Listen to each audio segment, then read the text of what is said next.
तैयार रहिए। स्टार्ट। वाद तथ्य। अपीलार्थी दिनांक 4 जुलाई 2010 को एक बाइक की पिछली सीट पर बैठकर यात्रा कर रही थी। विराम।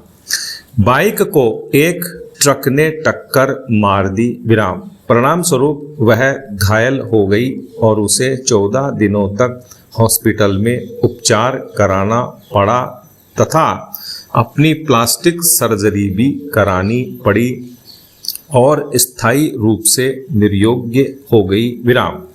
उसने मोटर दुर्घटना दावा न्यायाधिकरण जामनगर के समक्ष प्रतिकर हेतु आवेदन ब्रैकेट में MACP नंबर 255/2011 ब्रैकेट बंद प्रस्तुत करते हुए 10 लाख रुपए प्रतिकर का दावा किया, किंतु पंचाट दिनांक 17/10/2016 के द्वारा न्यायाधिकरण ने केवल 2,41,745 रुपए प्रतिकर का आदेश जारी किया। विराम। इस आदेश के विरुद्ध दावाकर्ता अपीलार्थी ने प्रतिकर धनराशि में वृद्धि के लिए नियमित प्रथम अपील ब्रैकेट में संख्या विविध सिविल आवेदन संख्या 3 वर्ष 2018 ब्रैकेट बंद प्रस्तुत की और आवेदन किया कि उसे एक निर्धन व्यक्ति के रूप में अपील प्रस्तुत करने की अनुमति दी जाए। विराम। उच्च न्यायालय ने आक्षेपित निर्णय एवं आदेश दिनांक 7/8/2018 के द्वारा अपील निरस्त कर दी। विराम।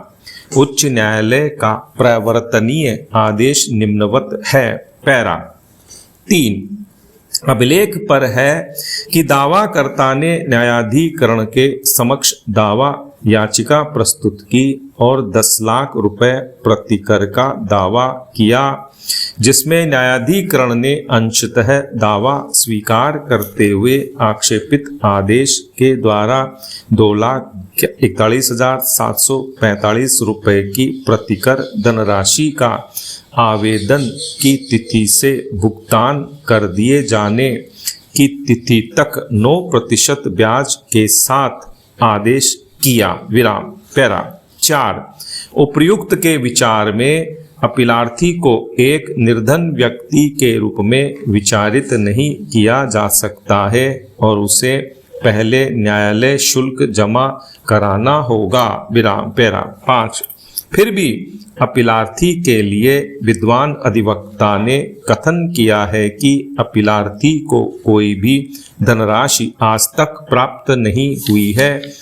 आवेदक के लिए उक्त उपचार हेतु समुचित फोरम के समक्ष कार्यवाही करने की स्वतंत्रता होगी। विराम। पैरा उपयुक्त के विचार में वर्तमान आवेदन पत्र अस्वीकार किया जाता है। विराम।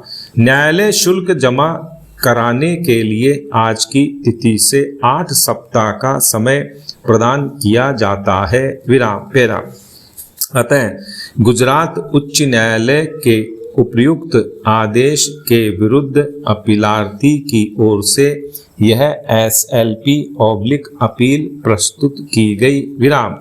उच्चतम न्यायालय के समक्ष मुख्य विचारणीय प्रश्न था कि क्या कोई व्यक्ति जो मोटर दुर्घटना दावा न्यायाधिकरण के समक्ष किसी दावा के माध्यम से प्रतिकर प्राप्त करने का हकदार है, प्राप्त की जाने वाली धनराशि के प्रभाव से एक निर्धन व्यक्ति के रूप में अपनी परिस्थिति का परित्याग कर दिया है। विराम। अन्य शब्दों में, क्या कोई व्यक्ति मौद्रिक ब्रैकेट में आर्थिक प्रतिकर के आदेश का धारक होते हुए उसे वास्तविक रूप में प्राप्त किए बिना प्रतिकर में वृद्धि के लिए एक निर्धन व्यक्ति के रूप में अपील प्रस्तुत करने के लिए निर्योग्य होगा। विराम। पैरा निर्णय 1 सिविल प्रक्रिया संहिता 1908 उस क्रियाविधि के लिए उपबंध करती है जिसके अंतर्गत एक निर्धन व्यक्ति कोई वाद या अपील प्रस्तुत कर सकता है। विराम।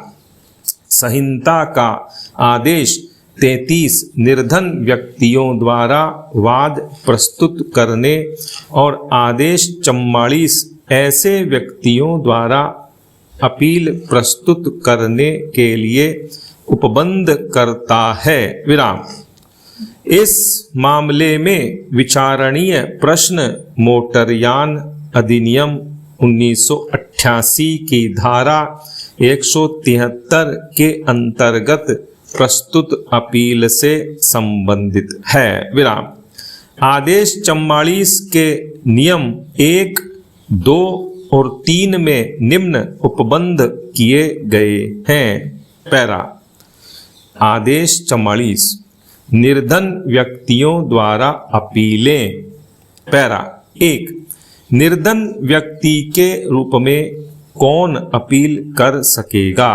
पैरा 1 अपील करने का हकदार कोई भी व्यक्ति जो अपील के ज्ञापन के लिए अपेक्षित फीस देने में असमर्थ है, अपील के ज्ञापन के साथ आवेदन प्रस्तुत कर सकेगा और सभी बातों में जिनके अंतर्गत ऐसे आवेदन को प्रस्तुत करना भी है, उन उपबंधों के जो निर्धन व्यक्तियों द्वारा वादों के संबंध में है, वहां तक अधीन रहते हुए जहां तक ऐसे उपबंध लागू करने योग्य है, निर्धन व्यक्ति के रूप में अपील करने के लिए अनुज्ञात किया जा सकेगा।